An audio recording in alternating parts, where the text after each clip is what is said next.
You are listening to the B.I.G. Show with your hosts, Calvin and Garland. The B.I.G. Show is a weekly breakdown of the sports world from a fan's perspective. Here are your hosts, Calvin and Garland.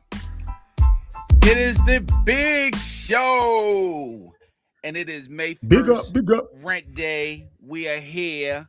I'm Calvin. That's my guy, Garland. We're live on YouTube right now. We're on all the podcast platforms when I drop the pod. And if you are a Spotify member, you will see our beautiful faces. What's going on, Garland? What's up, y'all? I know y'all see it. That tight lineup right there. Just got out the barber's chair today. I know y'all see it.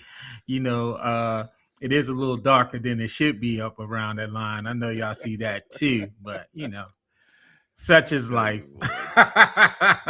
Niggas with hair think they better than everybody else.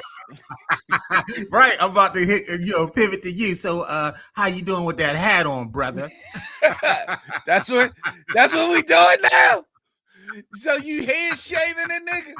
Nigga, I'll go. You know what? I'll go bald, nigga. I'm going bald. I know y'all see it. I know y'all see the shine. Yeah. It's a little shiny. Mike Loxley over there. But I'm going with the shine today. You're not going to be head shaming me. You know what I mean? Hey Jay, you see how Garland and Jason, be trying to head shame and shit.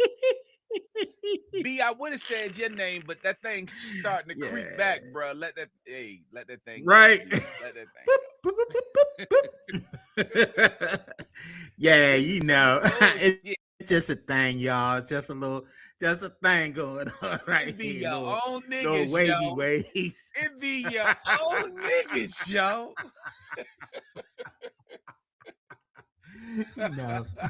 Y'all see it. That's so bullshit. Friday as my wife like to say, she like to go ahead and get the thing and go ahead. Let me go ahead and take the glass off. Look, boom, oh boy, she like you like boop, boop. Yeah, y'all see it. It's all good though. Shout out to Sundiata, the people's barber and whatnot. And so he sliced me up. Redlining ass nigga.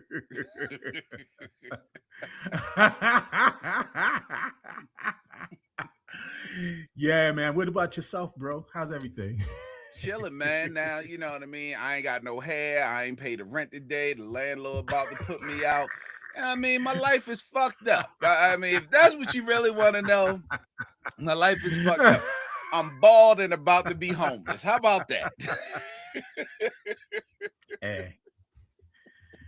It's not that bad, bro. It's not that bad.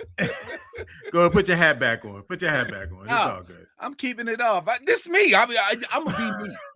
Shit. I gotta be me. You, go, yo, do you. That's all right, man. I mean, because sometimes I'll be looking at my head at the top of the head, like, am I getting light right here? But no, I'm still holding on. My dad still got his hairline, so I'm holding on. I'm holding on to the end and all. So I'm sure I'm gonna thin out one day. It's hereditary. It's hereditary. Yeah. Yo, the Thomases are something else, yo, we boycotting the Thomases. That's all I'm saying, yo.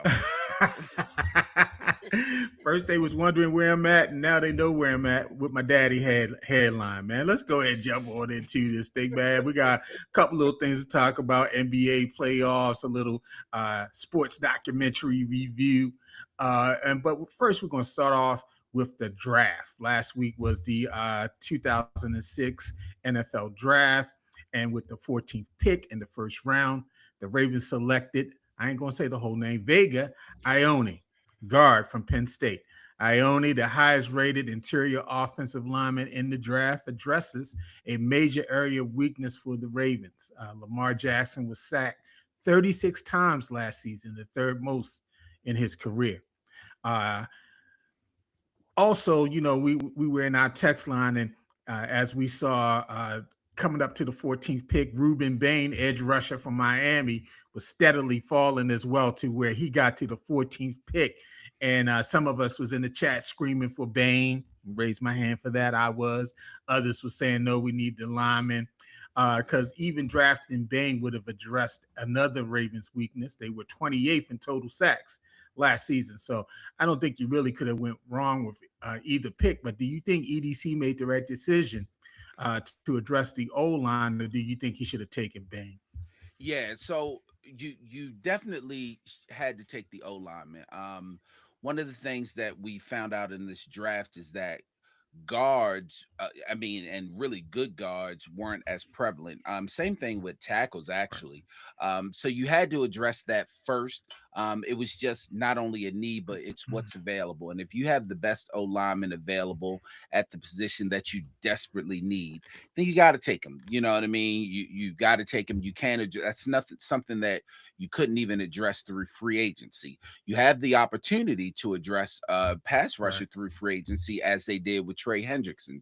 So that took the pressure off of getting a pass rusher a little bit. But then you still go back in the second round and get one of the top. I think they rated him the second best pass rusher in the draft this Yeah, year. yeah. Mm-hmm. So Yeah, Zion. they still came out and did very well with that. So yeah, you had to go with the guard, and it was probably outside of the quarterback pick, outside of the Raiders with Mendoza, it was probably the most obvious pick that was going to happen in the draft if he was available when the Ravens came up. Yeah, I agree with you. The team goes as Lamar goes, and last year we saw what happened. Lamar did not go. The team did not go. Just a lot of problems up the middle, particularly at the guard play. Guard play was not good last year with Voorhees and Falale. It was a major need that they needed to address. I don't, normally, like you say, they kind of play around with it, signing late free agents, guys who've been on the wire for a while, because Kevin Zeitler's still out there, a couple other offensive linemen out there. But, normally this is not something that they draft and put in. But I don't think you could have passed this up. I think this was the good pick. It was the right pick. You can definitely find an edge rusher free agency to fill that spot. You did draft Mike Green last year. You do have some people there that you can work with. So it's not like the cupboard was bare. But, I understand Ruben Bain is a once in a lifetime talent. And so I think he's going to do very well for Todd Bowles down there in Tampa. And, you just can't have everybody. But I think they made the right pick for their team. And so let's talk about the rest of the picks real quick. You already mentioned in the second round, they drafted edge rusher Zion Young out of Missouri. And they drafted two wide receivers in the draft in back-to-back rounds, Jacoby Lane from USC and Elijah Surratt from Indiana. He played locally at St. Francis. He's not from Baltimore. St. Francis is a national program, and so they get players from all over the country. And so Elijah's from Virginia, but he played his high school ball here in Baltimore. They drafted two tight ends, Matt Hebner from SMU and Josh Cuevas from Alabama. They drafted a cornerback, Chandler Rivers from Duke. They drafted a running back in the fifth round as well. They had one, two, three, four. They had four fifth-round picks. They drafted Adam Randall from Clemson, and this was Bashady's pick. Mm-hmm. Big running back. He started as a wide receiver at Clemson, also returns kickoffs and punts, and kind of like in the mode of a Derrick Henry in terms of body build. They showed a lot of clips of him just running people over, trucking people, and he had the speed to outrun some people as well. And so, with this offense that's coming in, it's going to be kind of modeled after what happened in Chicago with the Bears. You need a running back out the backfield that can catch the ball. It's going to be a lot of screen games. It's going to be a lot of pass to running backs in the flat. And I know we already have Justice Hill, but to add Randall to that mix to compete with Ali, I think it's going to be a good thing. They drafted a punter, Ryan Eckley, out of Michigan State to replace Trout. No, excuse me, Stout. I said Trout. Stout. Stout, who signed. Yeah, Stout, who signed with the Giants. They drafted defensive end Rayshawn Benny out of Michigan, and they ended the draft in the seventh round with drafting a guard, Evan Bernstein. Bernstein from Northwestern. As you notice in these picks, no center was drafted. We did lose Tyler Lindenbaum in free agency, largest deal to a center and offensive lineman going to the Raiders. Do you think they should have prioritized a center within any of these picks? Yeah. So Or what you do don't you think they're happy with what they have on the roster? Yeah, so what you don't want to do is fill a need with just anyone. So I trust that they did not see a center that they believed is better than what they already have on the roster that's going to compete for the job of center. When you look at the draft, you may be able to the running back is the position that you may be able to say maybe that's where they could have drafted a center, but they needed cornerback depth. You never know what's going to happen with Marlon Humphrey. They needed the offensive line depth with that seventh round pick. They needed depth at the defensive end position. So they addressed their needs. They needed the tight end depth. We don't know if they're going to carry four tight ends, but they still needed it. So they filled what they needed, and although they needed a center, they have competition for centers. And plenty of times we've seen offensive linemen play more than just guard or tackle, and they play center. So I don't think they had to draft if they didn't see anything there that really wowed them, that they really said, hey, this guy could start for us. But with that, they even called in a free agent, not undrafted tight end, undrafted center that played next to the guy from Penn State. It was I can't get his name either, but the first round Oh draft yeah, pick. yeah, I saw that as well. I don't know. So Yes. so they actually did, although they didn't officially draft one, they still picked one up during the draft. Mhm. I agree with you. I agree with you. Center. Yes, it would have been nice to see them pick up some centers. I don't think any centers went in the first round. They said that it was really a lot of value down in the lower rounds. But the two receivers that they got, these guys are. I think they kind of were in the top 10 in the NCAA in terms of catch radius, in terms of challenging catches, being challenged by people on their back. And so these guys, as a matter of fact, I saw a couple things. People said that the young man from Indiana is going to be a big steal. He was like the number one receiver at Indiana. He has a lot of people were surprised that he fell down that far. They didn't think he was a first round talent, but they thought maybe second, early third. And so, I think you can always have receivers challenging. We're going to see more four receiver sets probably in this offense under the new offensive coordinator, as opposed to what we saw under Munkin, which was like a power game. You saw a lot of pancake pat in the offense, a lot of lead blocking. They did not really go four wide out often, maybe three at the most, a lot of tight end movement in there. But I think we're going to see more and more wide receivers on the field. And so I think it brings in some great competition, maybe some great compliments to Zay and to Bateman, and to see what they can do. Also, in undrafted free agents, they also signed Dago Pavia. Dago Pavia was the runner up in the 2025 Heisman Trophy voting. He signed a 3-year deal. I'm sure that's no guaranteed money. He probably has to make the team to get all those dollars and all. What do you think about that signing? Because Dago, a lot of people in the press got mad at Dago last year when after he lost the Heisman, he was up in the strip club wilding out, talking about F Indiana, F Mendoza, and all these other things.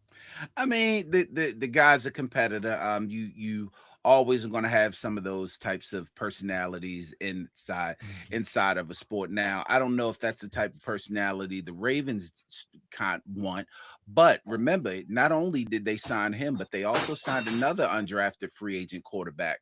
So now they have four quarterbacks on the roster, and two of them are really going to be competing for that third quarterback or practice squad job, because the Ravens, last year they did because they really didn't have a choice, but they rarely carry three quarterbacks on game day. They usually just have the two quarterbacks. So he's Sure. he's going to be competing for a job. I believe the other quarterback they signed was a Penn State quarterback also.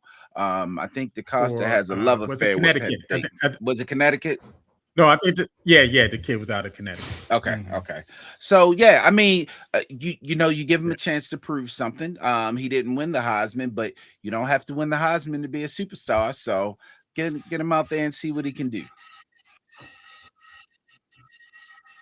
Yeah. Competition. You never know. The Ravens, they have done they've been able to keep a lot of undrafted free agents. Just about every year, they've had someone come in and be undrafted and make the team. And so, there's always that possibility he could end up on your practice squad, doing something like that. Yeah, the other guy that they signed was Joe Fagano, and he played 45 games, started 45 games at UConn.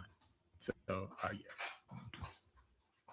All right. So, when we look at the total draft and a lot of the draft grades that were given to teams, you look at the following publications. They graded the Ravens draft class, like the Ringer, Danny Kelly. There, he gave them a B minus overall draft. He gave the first selection, Ione, he gave an A plus for that draft. ESPN and Mel Kiper, he gave the team a B plus. Sports Illustrated gave them a B minus. Pro Football Focus gave them a B plus. What grade would you give the Ravens in terms of this draft? Yeah, I'm right there with the B2. So in order to get A's and A pluses, you have to have in my opinion, you have to have drafted guys that are immediate starters, guys that could possibly be immediate pro bowlers. And I think what the Ravens have done this year, what they do most years is draft depth, and they draft guys that will emerge into quality football players within the next couple of years. So and a B is nothing to sneeze at. I mean, it's not like they drafted horribly. The good thing for the Ravens is you still have Lamar Jackson, you still have Derrick Henry. You weren't in a situation like the Cleveland Browns that just needed anyone and everyone, or the Arizona Cardinals. You Sure. needed specific positions to be filled, and they addressed that, and then they addressed some depth issues also. Yeah, I agree with you. This is mostly a depth draft. The wide receivers, the tight ends. We're really going into two new systems, offensively and defensively, and so we really don't know how these guys are going to fit into that new scheme. We kind of knew in the past couple of years because the scheme was basically the same, Hmm. and we knew, if these players fit. I mean, outside of Ione, who's probably going to be a day one starter, I think, soon as training camp begins, he's the day one starter at guard, along with Simpson. These other guys are gonna, have to earn their spots. I mean, I think, probably see with the development of Young on the edge, and he'll get those opportunities there. The Ravens did just sign Calais Campbell to a 1 year deal. He's 50 years old and he's coming back, and so we'll see, what type of impact that has. I know they said that it's, a strong possibility that Matabike returns this season. They have not set out a timetable yet for when that's going to happen. Is he going to be ready by training camp? Is he going to be ready by the start of the season or mid-season? Will he start on IR and then come back? And so, some of these guys like that defensive end, Benny from Michigan, they'll get their opportunities. Also, probably the punter is probably will be day Yeah, one as he'll well. probably I don't know start. Yeah, day if he's one. off. And so I Yeah. agree with you. I give this a B minus at the most. I wouldn't go lower than a B. Strong draft. They address some needs, and they address some depth. So good for them. We'll see what happens once they start get on the field. You can't win these games on paper. You were really not going to see any impact from these players until at least 2-3 years down the road. In terms of, I think the lower drafted guys, but Ione, we're going to see him immediately because he's going to be right in the thick of it. Hmm. All right, man. Let's talk a little NBA playoffs. Both top seeds in the West won their series. OKC, they swept the Suns, and the Spurs won their series over the Blazers, 4 games to 1 in the Western Conference Finals. I mean, both of those teams look super strong in their series. Big Vic, he came back from that concussion, man, and they just didn't have an answer for him. They were scared to shoot the ball. When Big Vic went out that game, when he fell and hit his head, they immediately was like, "Yo, the lane is open." Like we say the middle is open when there's a weak Mm-hmm. pitcher. Hello, throwing slow pitch softball. They say the middle's open, and they started hitting everything up the middle. When Vic went out, they was like, "Oh, the lane is open. Layups are open." And they just attacked the rim the rest of that game, and they had a good game. But Vic eventually came back. They got a great young nucleus, man. They're going to be them in OKC. They're going to be battling out in the West. The Timberwolves, despite losing White Dante Vincenzo, and Ant-Man, Anthony Edwards for the series due to injuries, they disposed of the Djokovic-led Nuggets 4-2 last night. Is it time for wholesale changes in Denver? Yeah, their I don't even want to call it a dynasty, but their mini run is pretty much over. They're gonna have We to start thought they were making going to some have a changes. long run. We Mhm. did. But See that? they immediately fired after that title. Would it take one season? Mike And Malone, they like immediately one fired season, Malone. maybe two. Yeah. They Hmm. fired him Yeah. right after that. So yeah, it's time for them to Yeah, start they've making had a some lot of changes. roster turnover. And a Yeah, they lot of had a roster injuries. turnover of some sense Jokic and a isn't lot of healthy. injuries. Yeah, Joker isn't Oh, healthy at okay. all. Yeah, so yeah, it might be some. I know they changed the coach. They definitely need some supporting cast. I mean, he's not getting any younger. The West is not getting any less competitive. This is the second straight year, I believe, that the Timberwolves have put them out of the tournament, and this is their first round loss. I think they made it to the quarters last year, and so tough to see them out. But hey, Minnesota survived. They move on. In the East, the Knicks, they led 83-36 at halftime, and they easily beat the Hawks by 51 points, 140-89, winning that series for games to two. Thank God Spike Lee is not going to jump off a bridge or do a mookie and throw a trash can through a window. And all y'all New Yorkers, y'all okay. Y'all still are in the hunt for the championship. Because if they would have lost that series, I think all of New York would have imploded. The Celtics, though, they could not put away the Sixers, losing 106-93 in Game 6 behind Tyrese Maxey and the resurgent Joel Embiid.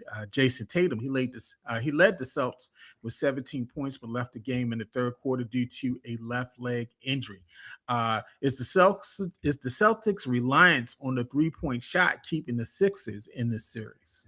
Well, yes and no. The problem is, gosh, I can't remember his name. What's his name is locking down that boy Pritchett, and they need Pritchett to score. They need that Is white it boy to Maxi score. or VJ It's Edgecombe, or VJ. is it It's VJ. It's VJ. It's VJ VJ. Edgecombe? Mm-hmm. Locking him down, and they need him to score. The problem that the Celtics are having, which you haven't had in with the Sixers in the past few seasons, if you remember the playoffs, you're giving the Sixers some hope. The Sixers actually now believe they can win. How many series have we seen Joel Embiid shrug his shoulders and look, like, Sure, oh no, sure. what are we going to do? The team is horrible. The team isn't Hey, you good. We're sound like not a good Giannis. team. But You no, sounded like man. Giannis Antetokounmpo when They you go did that. back to Boston for a game 7. They've won in Boston in this series, and they can do it again. I'm still going to give the Celtics the Mhm. edge, but I think it's going to be an excellent game. This is one of the must see games of the playoffs, I believe. Yeah, Celtics, they live and die by that three. Jalen Brown I mean, he had a couple great games early in the series. He has not had great games the last two games. Maybe Tatum, we talked about this probably a month or two ago when he came back. Would he really be ready physically? Now, this left leg is not the leg that he tore the Achilles, it was the right. But, this is a concern if he's having some injury. Look, they showed a couple clips of him rubbing his hammy, trying to get loose. And so, we'll see what impact that has. But Celtics going back home, the Leprechauns out there in Boston, they may be able to pull it out. But I did not expect this series to be that close, I especially don't after think the first anyone couple of did. games where Yeah, I don't think anyone Boston did. was pretty much doing it. Yeah, so we'll see what happens. Now tonight, Calvin's Lakers, they face the Rockets,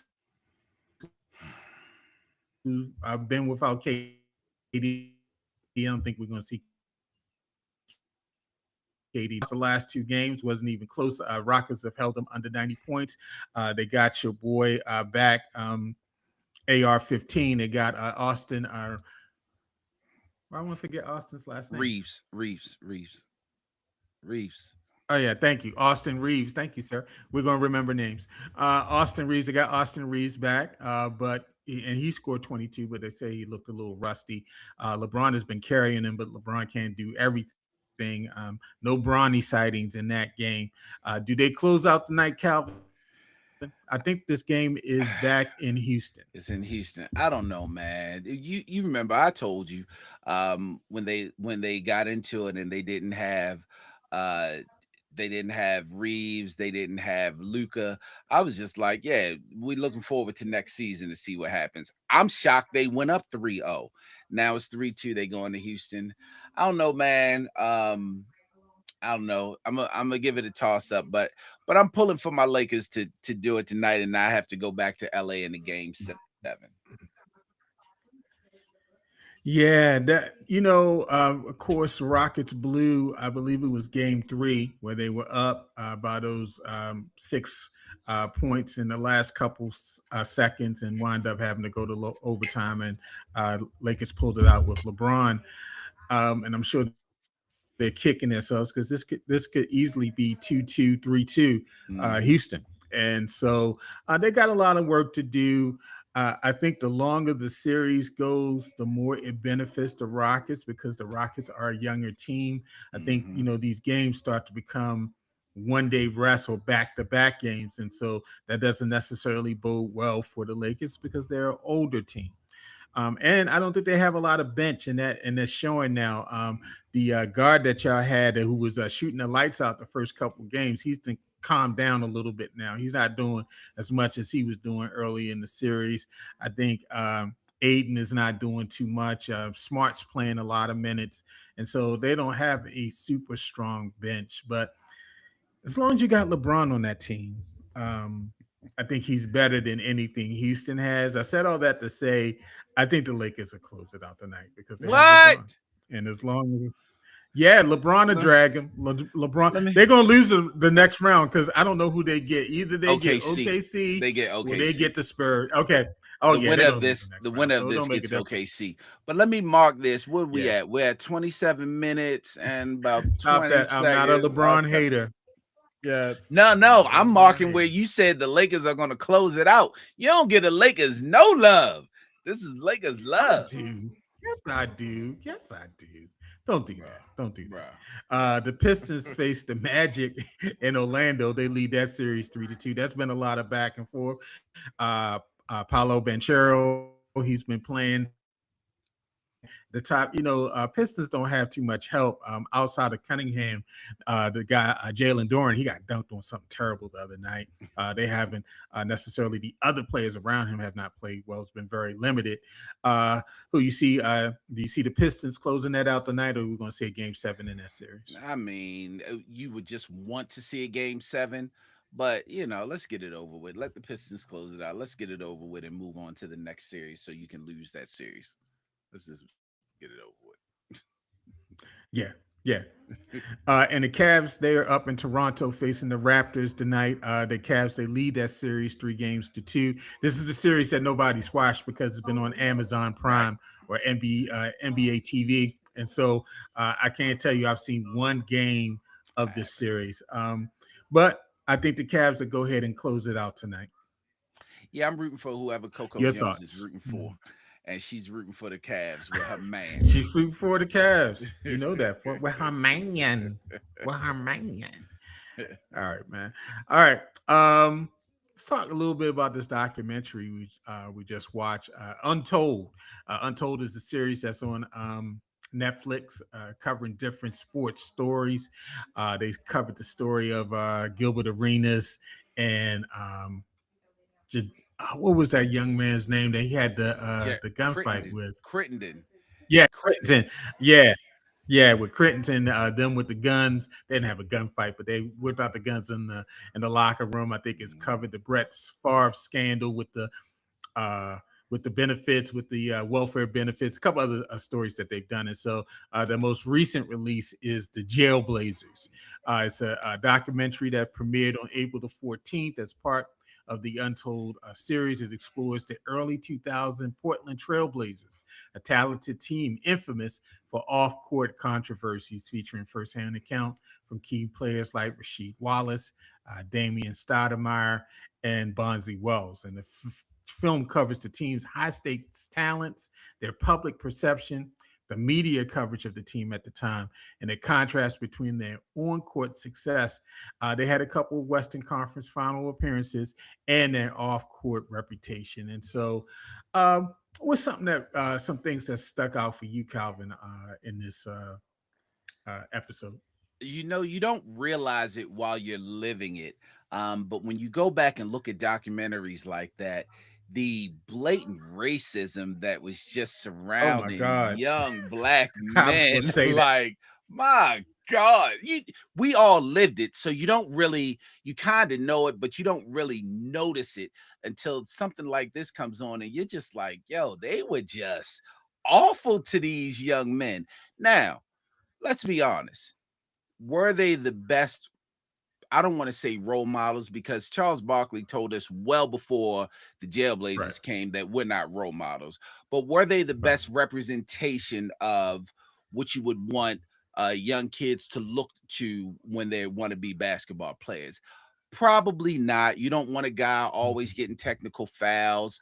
You Right. don't the weed Smoking thing. weed, Yeah, the weed thing. getting You don't popped for want weed those. just about every other month. Yeah, it's just but it's Uh, always, a registered child, a registered rapist, a registered sex offender yeah. on the team, And a the things, cokehead. then you bring in somebody like Sean Kemp, the cokehead, but out of shape. You know what I mean? It's just Right. Right. it's and it's always. I think a lot of people don't realize, even to this day, it's always about the city that you represent. Somebody like I'll give you a prime example. Somebody like George Pickens right now. We would love to Mhm. have George Pickens in Baltimore, but you know what a lot of people say? Oh, the Ravens don't need that kind of attitude in Baltimore because we're not used to that type of player. Dallas is used to that type of player. Pittsburgh is used to that type of play, even though they get rid of them. So when you went to a Portland back in those days, coming off of a Clyde Drexler, Kevin Duckworth, these guys Right. that were veteran stand-up guys. Icons. Yeah, you come in, you looking at this team like you thinking, oh, we getting this young infused, but a lot comes with these young players, and then them white people turned on them quick. Yeah, it's crazy. America has a love-hate relationship, or yeah, America and the sports fan, white sports fan, has a love-hate relationship with black athletes, particularly black athletes in basketball. Absolutely. They Absolutely. do. And if those guys were winning and they were not quote unquote in trouble, they would love them. They would go down as the greatest team ever. But once we start experiencing those hiccups, how quickly the tide turns, man. Bonzi Wells talked about it when they had the Sports Illustrated interview come out, and he said in there that who cares about the fans? That's why we're in the NBA and their fans, this, that, and the other. And he said, man, they turned on him overnight, and basically he was a pariah there. And so yeah, I grew up in the era where the NBA finals was on tape delay. It really took Larry Bird and Magic Johnson to get the NBA back into prime time.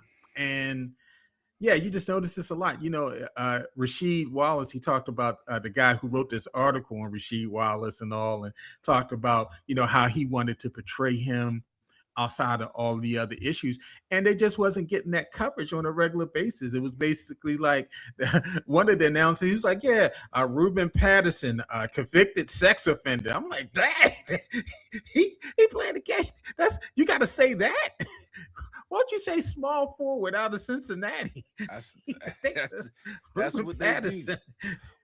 What That's about what they do, and so when they got pulled over and charged with the weed? They get the radio program, and all you hear is, "That's why they ain't winning no games, because they always smoking that right, weed." right. It's just They like, smoke weed. yeah, They smoke weed in baseball. They smoke they weed in smoking weed. football. It And it just ain't color based. All of them smoking the weed. and But also go ahead. What are you gonna say? And I was about to say, but you're always, you never give the athletes the benefit of the doubt. How often did we hear that Damon Stoudemire was exonerated because it was an illegal search? Someone Right, apparently broke into his home, but they didn't. It was the police going in there. How about we talk about his mental health, that he said, "This is my first time right, talking about this. I couldn't even go back to that house."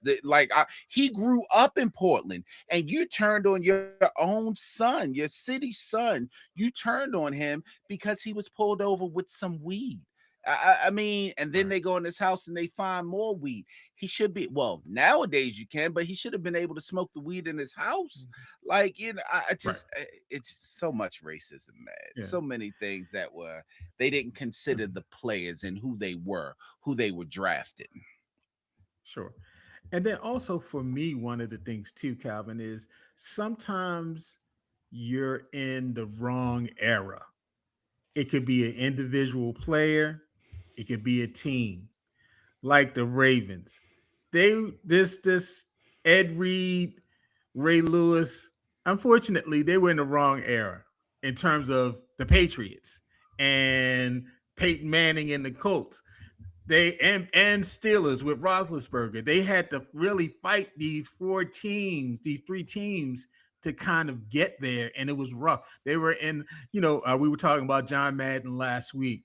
Uh, the Raiders, they were in the golden era of NFL, where either it was the Cowboys or the Steelers or the Dolphins winning all of the titles, and they had great teams, but you had these Hall of Fame icon teams that you had to get through. And the Blazers, they had to get through the Lakers. You have icon team there. You got Phil Jackson, you got Shaq, you got Kobe, that team. And then you had the Spurs as well. Let's not forget the Spurs, also an icon team. Tim Duncan, Greg Popovich, uh, your little Frenchman point guard, Tony Tony Parker. Parker. Hmm. Yeah. And so, you had a great team there too in the West. And so, yes, they had all of this talent, but they were coming up in you had these icon teams that were ascending, they were peaking as opposed to going down. Yeah, that Yeah, might be the Lamar Jackson mhm. story. You're in the Patrick Mahomes era, Right. so that might be the You're in Lamar the Patrick Jackson story. Mahomes era. Look at Right. Charles Barkley, Patrick Ewing, even Clyde Drexler. You're in the Jordan You era. in the Jordan era, So yeah, I Hmm. get it. I Yeah. completely Yeah. understand that. One thing that stood out for me too, and I kind of said it in the documentary, and I'm gonna say this: Scottie Pippen has to be probably be the most overrated player in NBA history.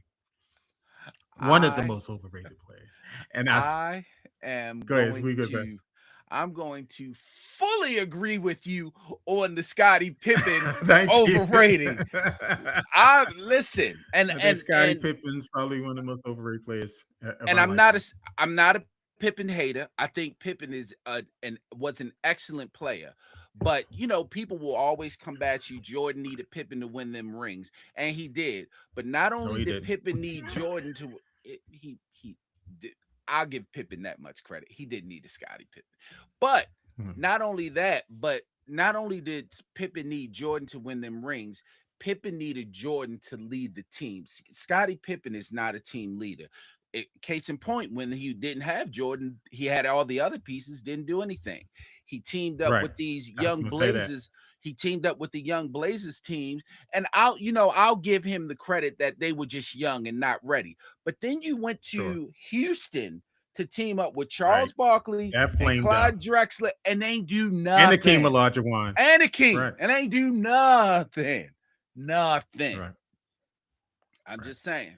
I'm just saying. Yeah, yeah, I agree I with agree you. with As you. I was watching, I was like, they did this big pursuit of Scotty, but I think Bomani said it on his show the other day. He was talking about they've been talking about the Golden State Warriors and the start of their dynasty, and he was saying how a lot of people want to knock Clay, but we can say there's a Clay Thompson game, a game where Clay Yeah. Thompson Yeah. in the playoffs won them a game that was against OKC. He comes down, hits, probably 10, 12 3-pointers.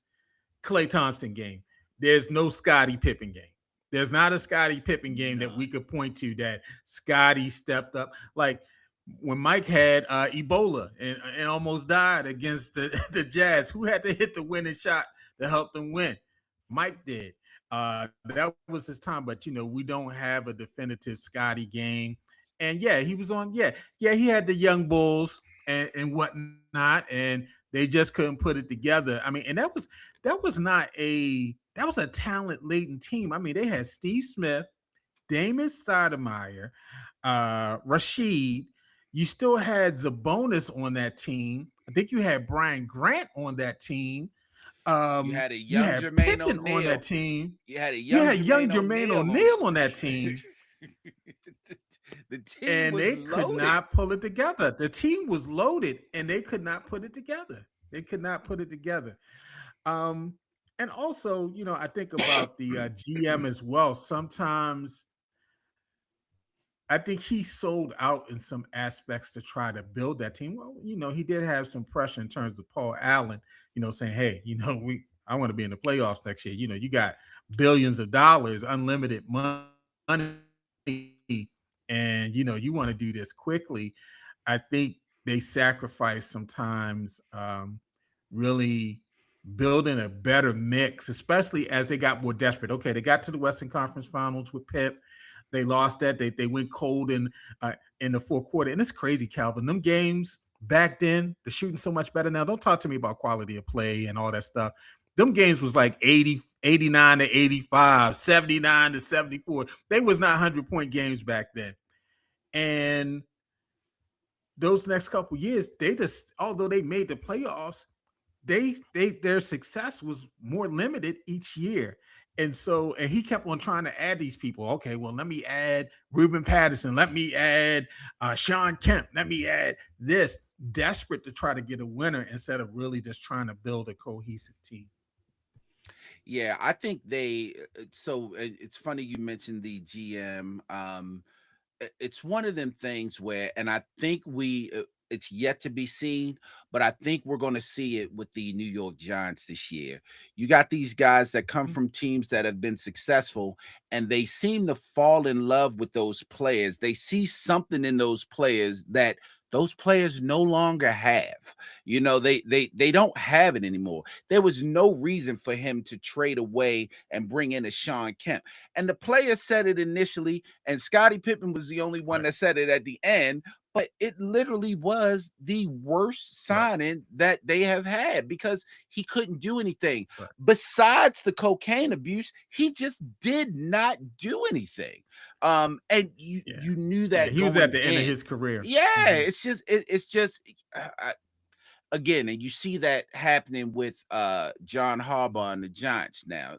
It's yet to be Mm-hmm. seen, but you're pulling pieces from the Ravens that, okay, with the exception of Isaiah Likely, but you're pulling pieces from the Ravens that were kind of like, okay, but I don't think they'll make that much of an impact. You know what I mean? Like you're pulling guys that you're Right. comfortable with, not guys that will necessarily make a difference. I mean, you pulled Falale, you pulled him. What do we?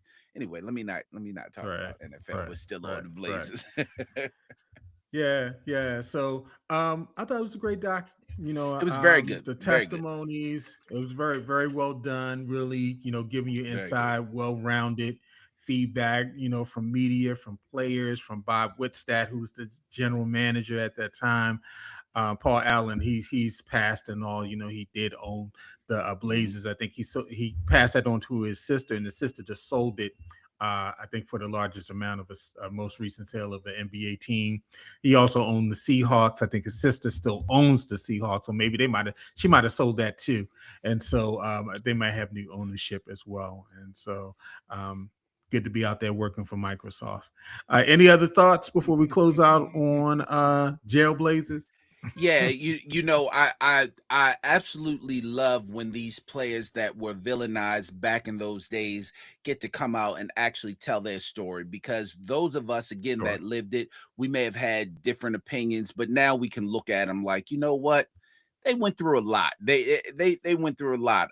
You're talking about the Rasheeds, the Bonzi Wells, Stoudemires, even you get down to the Allen Iversons, guys that were really vilified back in that during that time, and now they get out and tell their story, and you look at them a whole lot different. You kind of understand everything that was going on. And shout out to Rasheed for actually winning a ring. Bonzi Right. said I was a Running little wing with jealous. Detroit. I didn't Mm-hmm. get one. I was jealous. Mm-hmm. We all thought Damon Stoudemire was an excellent player. They even had Rod Strickland. Remember, It they had was. Rod Strickland on the team. Right. They had Rod So Strickland on the team as well. yeah, Yeah, so it's crazy because Stoudemire, he was just fired as the head coach at Georgia Tech. So I'm glad they released this afterwards because he's talking about smoking mad weed up in this documentary. I'm sure the officials at Georgia Tech probably wouldn't have been happy with that, but nonetheless, he was coaching on a collegiate level. I think he had coached on the pro level a couple of years before that. So hopefully he reconnects with another team and gets an opportunity to coach again. Yeah, good documentary. If you got opportunity, go to Netflix, check it out. All right, man. We're at the point of the show that everybody loves. Come on, yo. Um, I'll start off. I got a couple real quick. I ain't gonna get super deep. I didn't write them out. One, the Supreme Court's decision, 6-3 against the Voting Rights Act of 1965. Yeah, man. We are taking steps back as a country, and it's unfortunate. We really, Calvin, it's a shame to say this. Well, it's not a shame. It's the United States. Um, we really did not get full rights until the Civil Rights Act, the Voting Rights Act of 1965, in terms of protections in voting. We still had to deal with Jim Crow. We had to deal with poll taxes. We had to deal with all these other things. Just go watch the movie Selma. Don't get caught up on the whole thing about Martin Luther King cheated on his wife. Pay attention to the story, why they really were in Selma, and focus on that. But yeah, sometimes we get sidestepped by the drama, and so we really had to fight for these rights. And ever since that has been afforded to us, you just had powers fighting to take it away since day one. And it's unfortunate. We trying to encourage people to be in the process, vote. You got the right to vote, use your right to vote. But, we steady seeing things like that. And then the president is applauding it, him and his crazy self. And so, yeah, I think it was a sad day in this country to get that news, to see that happen. And so, we just got to keep on fighting. We just got to stay in the fight, and hopefully, we can keep on forging ahead and we don't lose our rights to vote and all these particular things. And then number two, y'all leave Kev on stage alone. All right, y'all. Yeah, the last couple weeks, you know who Kev on stage is? yeah, absolutely. Yes. I watch People Ballhead been Brothers on on Kev on stage. Yes. yo, I watch him, them. him and Tony Baker. Yeah. Yeah. Uh, people been on Kev on stage because Kev on stage said, "Hey man, I just apply God's love to everybody. Gay, straight, whatever. I love people because God said love the people." And people have lost their mind. Christians have lost their mind. Wait, that's not God. See, that's why people can't connect. That's why people can't understand. If we talk about God as love, then he ain't say God is love, but these people. God is love, but this segment of society. He said love. People shall know who you are by the way that you love. That's scripture. And so, yeah, thank you, Kevin Stage, for loving unconditionally. And for you people who don't like the fact that he's loving unconditionally, and you say that you're connected to, the God that he identifies with, Jesus said, check your fruit. If you want to know who's with me, look at their fruit. If they sow in love and they got fruits of peace, then yeah, they with me. But if they giving you a brick to eat, they don't love me. They ain't not with me. So yeah, it's exposing who a lot of people are. And so leave Kevin on stage alone. He funny too. So leave that man alone and let him walk in his beliefs, and you walk in your narrow, very restrictive beliefs as well. Yeah, man. Baldhead Brothers, Churchy, his show where he was counseling the Yeah. couples. Yeah, I watch all of that. I Mm-hmm. watched the clips of his podcast with the young lady. I think her name is Angel. I even watched some of Yeah, her Angel. TikToks and Angel's from stuff. So Baltimore. I didn't know that. I didn't know that. So Yeah, I even Angel's from watched some of. Baltimore. They did an episode where I guess he must have been doing a show in Baltimore, and she took them to go get an onion pickle Okay, okay. from a Well, let corner me store. Yeah. But let me say this because I wholeheartedly agree with you. But let me say this as devil's advocate here, because I can sense a little bit of hypocrisy over here, just a slight bit of hypocrisy over here. Oh, God. Um, a few weeks ago, your rant was about the young man that said God created this, God created that, and you gave him the business when he said Oh, he God was created. horrible. He created Hitler. He created Hitler. I He listen created. Come on, again, man. No, again. no, I no. again, I agree with you. However, Kevin on stage just said he loves everybody. Yeah, but he ain't say he loved Hitler. he did- He he talking about LGBTQIA community. He's talking about okay. people. He's talking about it in the context of how people have been shunning this group I, out of church using scripture. listen, And he's saying he embraces this group of people. He loves them. He's extending them God's love. He ain't say nothing about no Hitler. You can't put them two I'm together. I'm not disagreeing with Don't you. do it. I'm just Don't do saying it. there could Ain't no there hypocrisy. Ain't no could be hypocrisy. there could be a No, tinge no, of it's not. hypocrisy It's not. somewhere in It's there. not. Just No, a no, little no. It's not. smidgen, you No, know. it's not. It can't be. It Just can't a be. It little can't be a smidge. smidgen. Just a little how to, What LaRussell said. I don't care. I don't care what LaRussell just a little what LaRussell smidgen. said was not biblically correct. LaRussell LaRussell was talking. No, Kevin on stage wasn't talking about love your slave master. Kevin on stage didn't say that.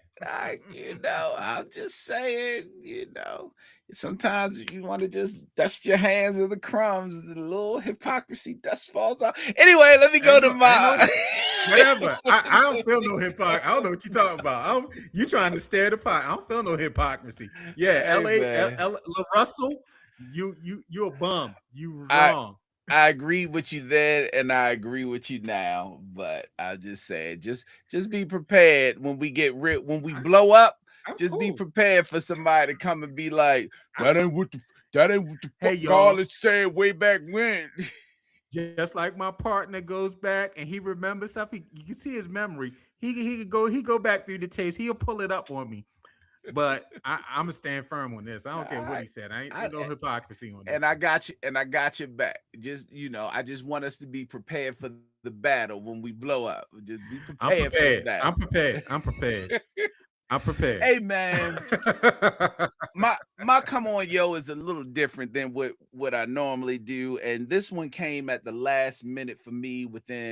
It started this morning, and it came on for me within the last few hours. Come on, Kelly Rowland, how you gonna show us that Oh, back? Did really? you see the picture? Did you see the picture? You keep talking while I Ugh. Google. How you going? Listen. I don't eat chicken backs, liver backs, sheep backs, cow backs, pig backs, no backs, fat back, hog back, no back. But I will bite Kelly Rowland's back. Oh my! Listen, I ain't never even knew I was attracted to a bat, but I Oh, be will rub. careful. I will. Be Oh, okay, careful. okay, okay. Katina listens to this. Come on, Kelly Yeah. Rowland. Be careful. You ain't had to throw that back up like that. You ain't had I to. ain't got no Yeah. room for you over here. Be Woo. careful. Bro, you ain't seen it yet. You ain't pull it up yet. I'll get to Ch- the images. Kelly wrote. What, what check was on it? What was Instagram. it? Okay, You know, let me go to Instagram. I'm sorry. yeah, man. Check on Instagram, and you know what? You ain't, bro, you ain't even gotta do that. Hold on. Let me go on ahead. You're welcome. Let me go on ahead and do that for you. You welcome. You welcome. Listen, bro. Hey, I don't know if it's the way she's standing or it's the way she is. It's all glistened and green. Come on, Kelly Rowland. Come on, Kelly Rowe. No matter what I do, all I do is think about is you. Come on, All right, Kelly. Nelly. Come on. Ooh. Ke- Come on, Kelly Rowe.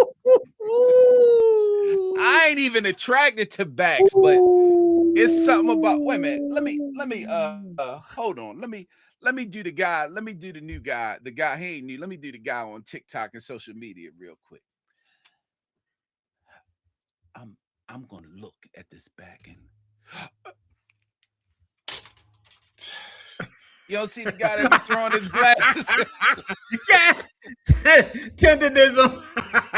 No, that's the other guy. Yeah, Light skinned guy that just throw his glasses when he yeah, I know. cooking and try something. Bruh. Bruh. Boy, make a beat like a Shannon Sharp. Fat Oh my back, chicken god. back, Kelly Yeah. Rowland back. Look at this. Anyway. All right. Yeah. It's one of let me explain it like this to those that haven't seen it and will soon see it. It's one of those pictures where if you looked Mhm, at it and showed your wife or significant other, she would even be mhm, like, "Well, god damn, Kelly."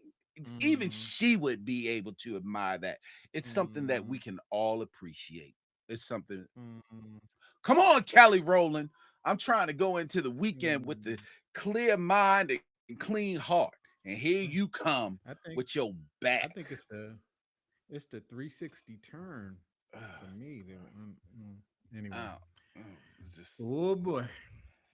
anyway, Shaking hey, my head. another good show. You know, I'm Spend gonna some end it time right by there myself a little bit. before it get a little late out here. You know what I mean? Yeah. Before it get a little late, I'm gonna end it right there. Another good show. I don't want the landlord looking up like Pop, why you here? Why you not at your house, Pop?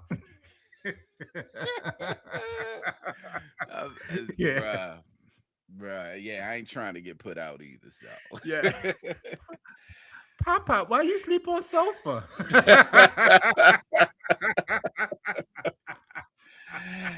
Hey man, we are live on YouTube right now. We're on all the podcast platforms, and if you have Spotify, you will get to see our Right. beautiful faces.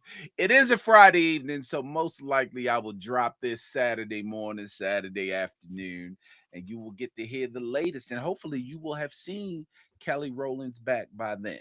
You know, I mean, and Mm, I don't even know if Garland mm. like it because her back is bald, and Garland just like to keep talking about somebody having hair.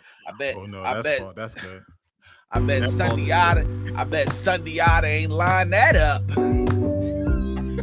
You have been listening to The B.I.G. Show. That This back show is was fine. produced and written by Calvin That Coates bald is and good. Garland Thomas for All Things Black It's all Productions. shiny. Nice and Follow shiny. us on all of It's your shiny. podcast Like, media that ain't platforms. even Vaseline. That's that Johnson baby oil. That's that special baby oil. That's that Beyonce baby oil. That's just woo. Damn, Kelly. Goodbye, man.